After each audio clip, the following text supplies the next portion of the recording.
Folks, we got a special for you today. We're talking about school gardens. And I've been a part of a lot of these in my time here at Hoss. And I'll be honest with you, it's a great idea. It's a great concept. I've had many great conversations with people wanting to do this.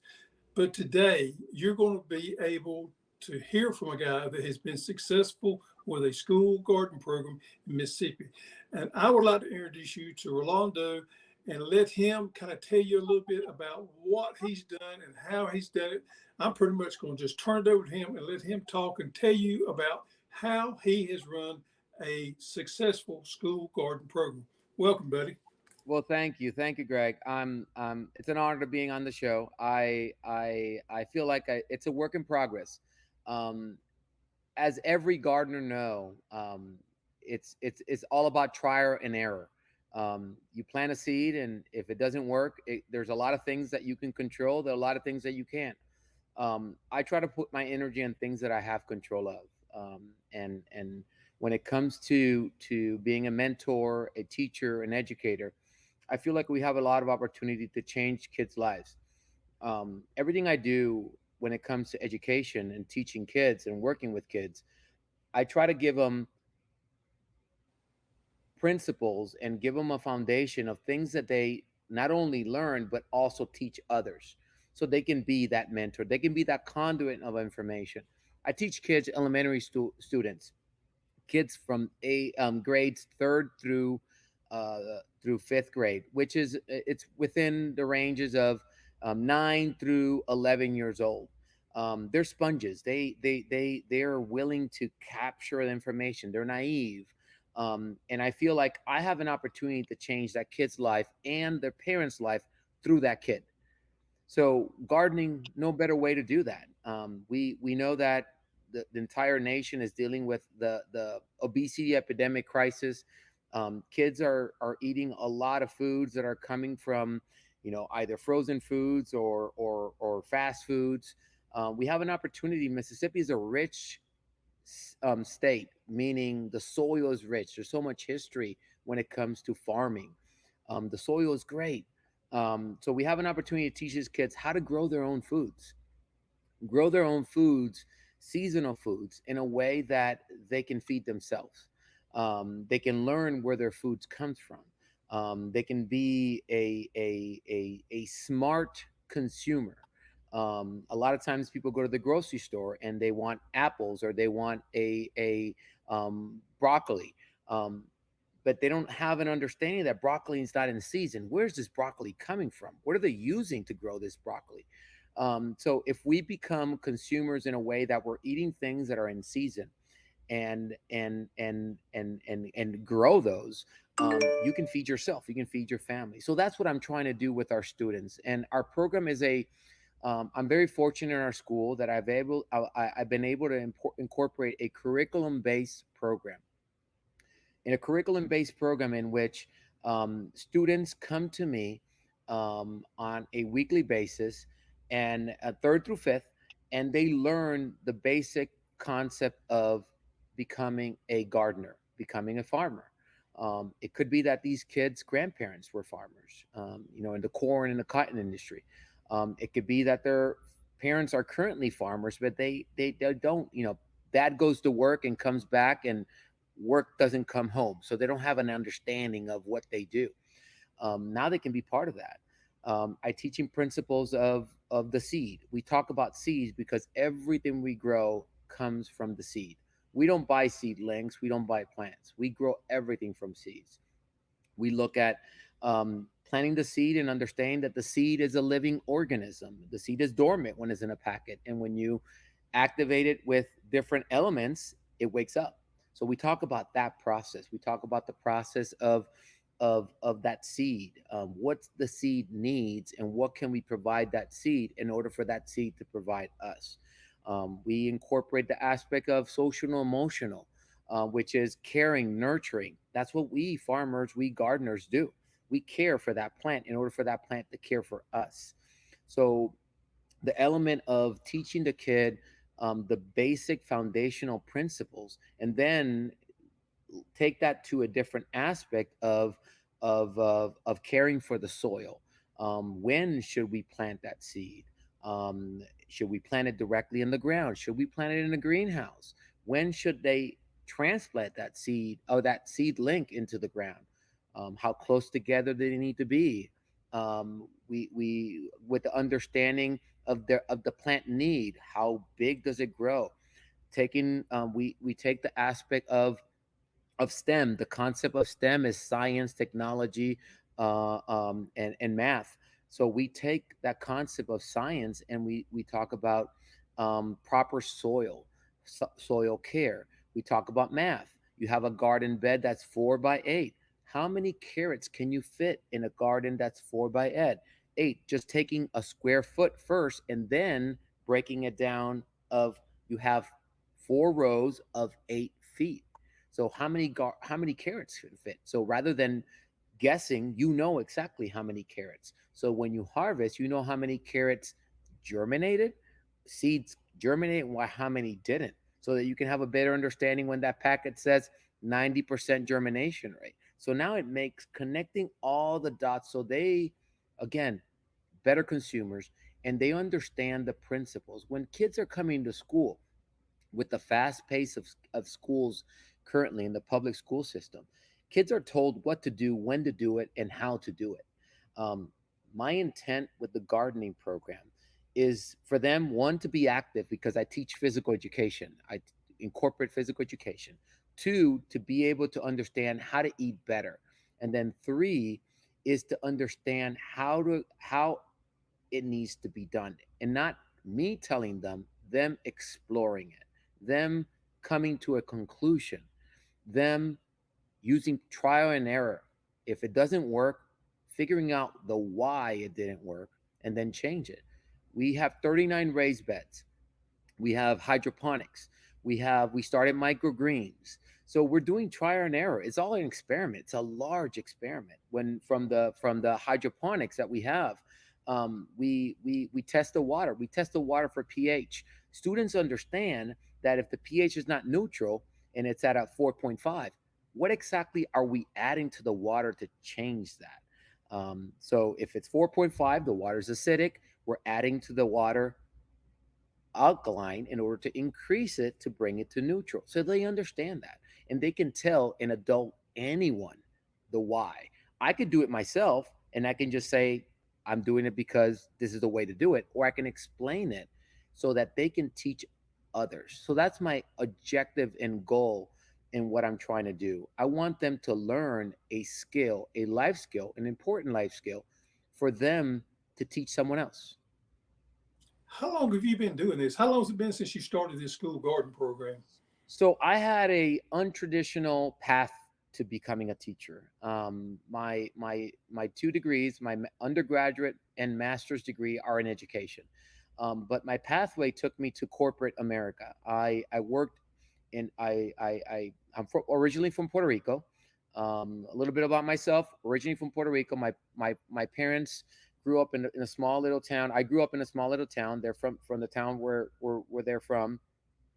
They grew up in the sugarcane industry, coffee industry, growing it, selling it, using it.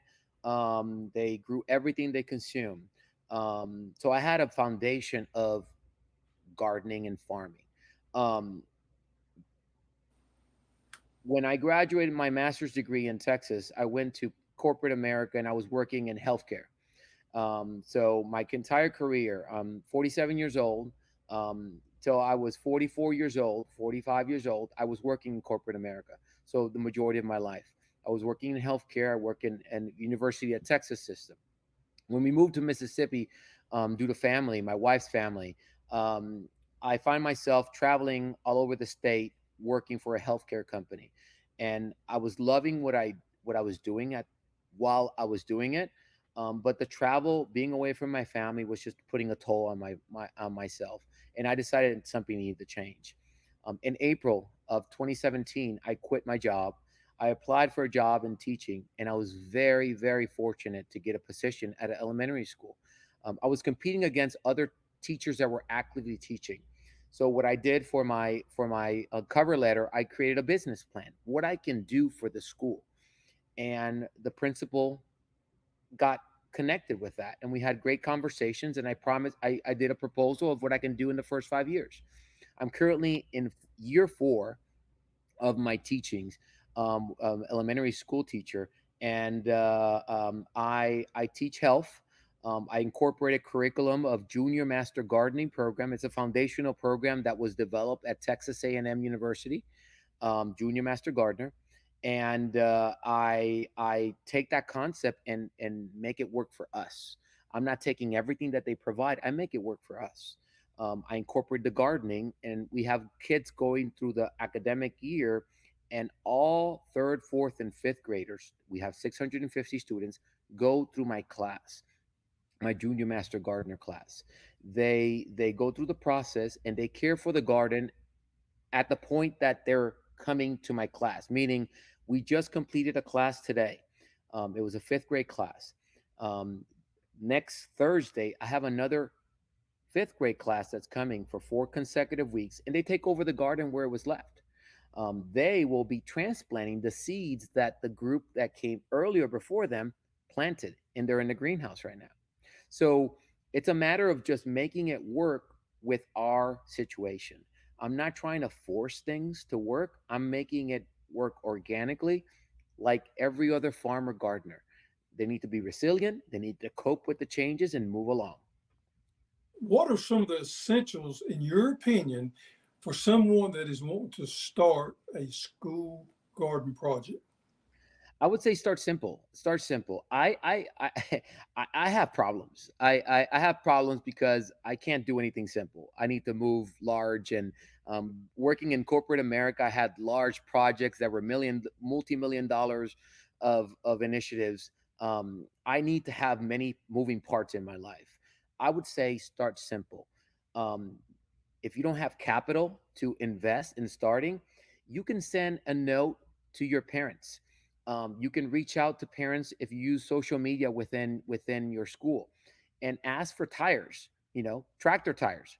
And if you're living in a rural place like I am, in Mississippi, you'd be surprised how many people in their field replace a tire of their tractor and is still there. You can start with that. You can use cinder blocks. You can create a small bed and start simple. You don't need a greenhouse. I have a greenhouse. I have a commercial grade greenhouse with heaters and irrigation. I was able to get some grants to be able to do that. But you don't need that. You can create a controlled environment to grow your plants from seed. One thing that I've started doing for schools is I provide them the seedlings for them to start their gardening program.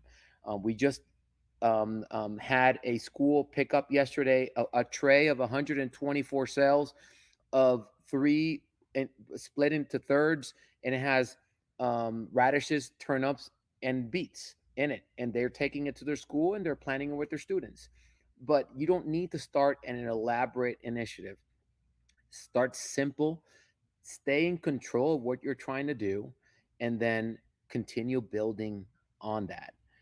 Assess, review, talk to students. If your seeds are not producing, figure out why. That's a great teachable moment. If you planted the seedlings and they grow, figure out why. Why didn't my seed link? Reach out to people, subject matter experts like yourself at Haas. You guys do a fantastic job replying back to emails that people send. Reach out to subject matter experts within the community and within social media or YouTube channels. They're willing and able to provide you information. You don't do it alone. Don't try to create initiatives that perhaps no one has ever done before. No need to reinvent the wheel. Start in a process that you feel comfortable with, and don't feel overwhelmed. If you get overwhelmed, more than likely you are going to drop things. And I'm an adult. I'm a kid at heart. When you're working with kids, you need to deliver. If you promise something to kids, you need to deliver. If you're planting a seed, kids are expecting that to grow. So you need to be open and transparent of why it didn't grow, and create a solution to that. I have so many questions, and one of the great things about gardening is that there are questions. There's always questions. And I have students asking me questions regarding why can't we plant watermelon in the fall? Um,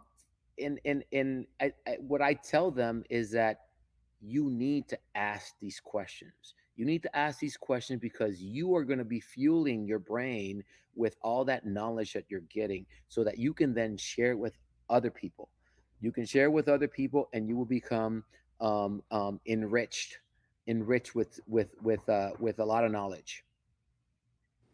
So explain to us the actual physical setup of your garden. In the meantime, while you're doing that, we have some pictures here that we're going to show up on the screen so you can kind of talk about how you had your garden set up, and then the viewers can see exactly what your garden looks like. And, for a school garden, it's a pretty good sized garden. All right. Yeah. So what you're seeing there is our greenhouse. First and foremost, a greenhouse. It's a crown and jewel. I'm so excited about that. I had a tunnel, a PVC tunnel greenhouse. Um, a wind came through, a big storm came through and destroyed it, and I was heartbroken because inside I had close. I had ten um, trays, and inside those trays I had over um, 1,000 within those 10. I have over 1,000 plants, and they all got destroyed. I was able to apply for a grant, and I was able to purchase this greenhouse. It's a 32 by 24 feet greenhouse with irrigation system, with everything you can expect in a commercial grade setting. I had drip irrigation for the side tables. In the center, I have the sprayers for my seed trays. In front of that or on the side, I have 22 raised beds. 22 raised beds. They're 4 by 8. You have the picket fence that's protecting it because I have free range chickens. I have 17 chickens in our garden. They're free range. In front of that garden, on the other side, I have another 20, 30. So I have 22, 17. So another 17 raised beds. Those raised beds are within next to the building, but the beauty about that is that the building is facing north, so the sun those beds are getting is it's coming from sunrise to sunset, so the building is not blocking the sun at all. So one tip, if you're starting a garden, think about where you're planting it. You don't want to plant it right next to a building that building is on the east part of your facility, of your campus, and you find yourself blocking half of the day of the sun. That is what the one I was referring to. On the left that you're not seeing, we have a third grade facility building. So there are 17 raised beds, 17 raised beds that we have there. Hmm. Now, one of the interesting things to me is how you have incorporated the children's activities not only during the school day, but also extra activities after hours with the clubs and the farmers markets. So I have to be at school at I clock in at 7 a.m. Our first class starts at 7:35 a.m. There's always something I can be doing. We have different chores, responsibilities within our school. I'm the that teacher that's up in the hill with the stop sign, stopping cars, directing traffic. So I present it to our school. There's so many interests. So again, my curriculum, I see classes and students are coming to my junior master gardener 4 weeks out of the year. So I have kids that come to me asking me, Coach, can I come to PE for the junior master gardener instead of going to other classes? And the answer is no, I can't do that. So I presented to our school administrators and stated that I wanted to create a gardening club. So we meet every Thursday and they come every week for the entire academic year. So the gardening club, parents need to drop them off. So there's a parent investment. Parent needs to drop off the kid before 7 a.m. because we start at 7, and they are with me until 7:35, and then they go to class following that every Thursday, and then I have an after school dismissal is at 2:20, and I have an after school program in which they come, instead of leaving to take their bus or going home on their car, They come to my classroom, and we start at 2:20 to 3 o'clock. And then parents, another investment, parent needs to be there to pick up their child to take them back home. And it's worked tremendously, because one of the things that we all know is that there's always something to do in the garden. There's always something. Pulling weeds, clearing, amending. So Yep. they were getting involved. They're getting involved. Excuse me a second. I have a group that's waiting here. Talking about projects, I'm sorry. There, we're doing an initiative with our special education, our sped teachers, and I was able to get 3 tractor tires. The special education kids are painting these tires, and we're doing a sensory garden for them. Cool. So you're including everyone. The other Everyone. this too is how you have took the harvest, let the kids sell it to the parents, or do you have a some type of way that y'all sell your extra produce? Yes, no, no, we sell everything. We sell everything. We're creating an enterprise. One of the things that's very difficult for many gardening programs or many initiatives within a school is finding the money to be able to make it sustainable. Um, Grants are fantastic. We all love grants. We apply for them. It takes a lot of time and reporting of those grants, but I feel like in order for you to be successful, you need to be sustainable. So we within our gardening club, part of their responsibilities is to host. We host farmers market. So we have farmers market inside my facility, my gym here, AC. We have farmers market, and we sell all the produce. From We have our hydroponic towers that we have, 5 hydroponic towers. We have greens in it, all sorts of greens, and we sell them. We sell them in, and we put them in. Our kids will put them in 1 gallon bags, and we sell them. We try to make sure that we're giving an opportunity for them to learn the economic aspect of being a gardener or farmer, understand the aspect of growing that seed. How much did that seed packet cost us? How much care? How much do we spend on soil? How much can we sell it, so we can understand the gross and the net? So these are third to fifth graders understanding gross, net, profits, reinvestment. How much money we get back? How much money can we use for different initiatives? So I, my objective with this is I wanted to do something that I wish someone did for me. I didn't understand the value of money until I started working as an adult. I didn't understand how to balance a checkbook. I didn't understand how to invest, and what net or either gross meant. I'm very fortunate. I married an accountant, and she does all that. But my point is that these third and fifth graders through fifth graders are learning all this information, and knowledge is power. Who are they going to become? I can't wait to see that. Yeah, it's real life information that you're giving them right there. And also one thing that we fail to realize sometimes is them being able to experience success in the growing something other. There's a point of pride about that. If you instill that at an early age, that'll last a lifetime to know if they put the work into something other, they're able to actually achieve something. I think it's something we fail at sometimes. That gardening can definitely be a tool that we use there to instill pride into hard work. And to add to that, Greg, a lot of for those that are considering starting a gardening program, um, don't think that it's going to be your make it the school's gardening program. Make it that there's pride and joy. I had a friend that she does illustration. She created this shirt for us. It's a beautiful shirt. All the kids get it. All the kids purchase it. Their parents because there's a lot of pride to it. When we do our farmers market, helped set them up. We have a crew. Let's say we do our farmers market on a Saturday from 10 to 12. I have a crew coming at 9. They're the ones setting up. I'm helping them. I'm their mentor. Um, I am working in collaboration with them. I'm telling them, okay, we're going to be setting up this table. I'm setting it up with them. It's not that I'm just pointing out you do this. I'm not telling them. I'm involved with them. I'm one of them. When we're selling the produce, I give responsibilities to each one, and I need them to understand, if you're going to be on this table selling mustard greens, or collard greens, or if you're going to be selling radishes or turnips or beets, you need to understand, one, what kind of beets are we selling?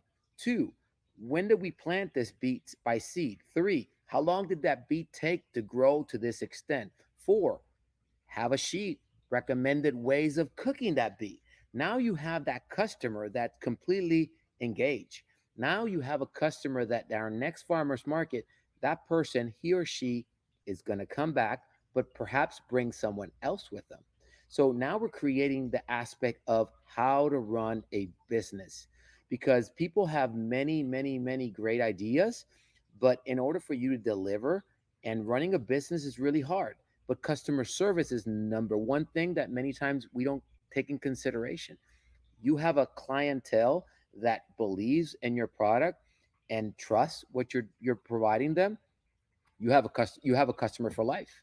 And I know that with the way you run your business is very successful because of the fact that you're devoted, and you share your knowledge. And that's what we're trying to do. We're trying to create a concept, a foundation of kids loving what they're doing, because many people in life, including myself, go into the workforce and they get there at, let's say, 8 a.m., and all they're looking at is the clock to figure out when it's time for me to leave. And I feel like that's just not the right thing to do. Anything you do in life, you have to have a passion, you have to have a goals and objective, and figure out how can you make an impact in others, so that time flies by.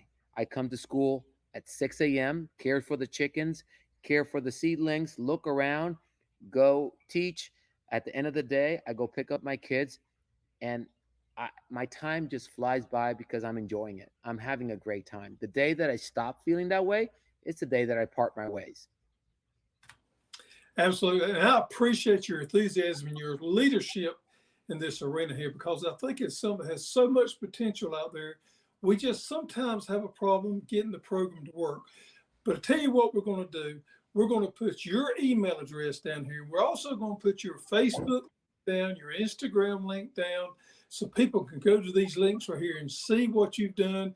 And you told me that you do not mind at all people reaching out to you with questions, or maybe some type of y'all can work together with your wanting to start a school garden program, or maybe you've started one and it's not reaching your full potential that you think it should.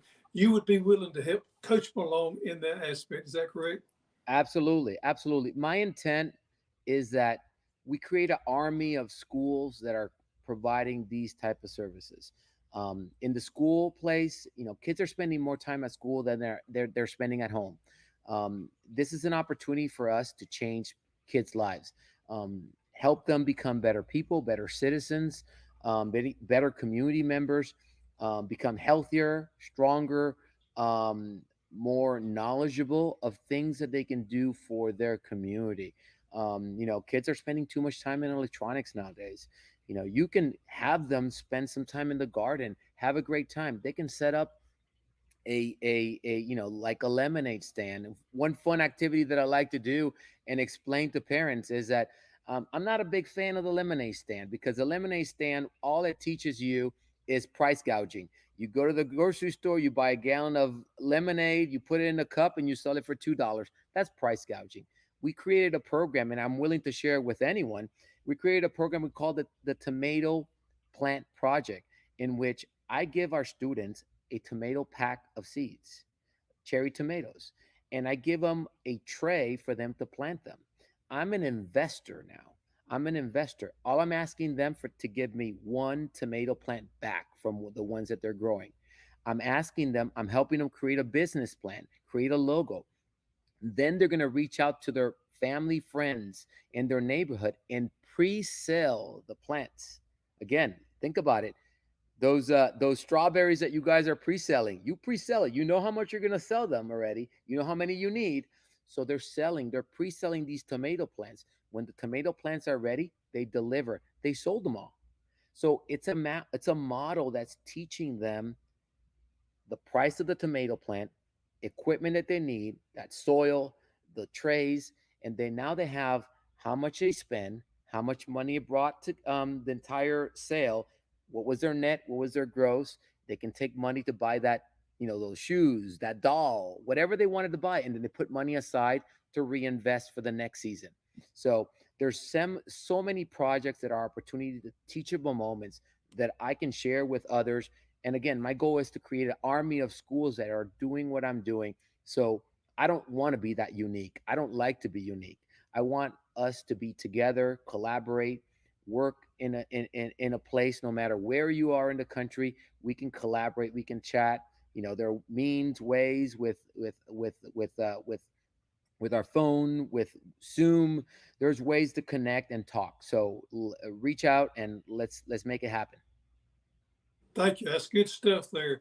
So if you're out there watching this right here, and you know somebody that may be interested in starting a school garden program, or your school may not have one, share this information to that person that's going to be interested in getting this program started, and you'd be surprised what it can do for your school and for your community. Rolando, I want to thank you for your time today.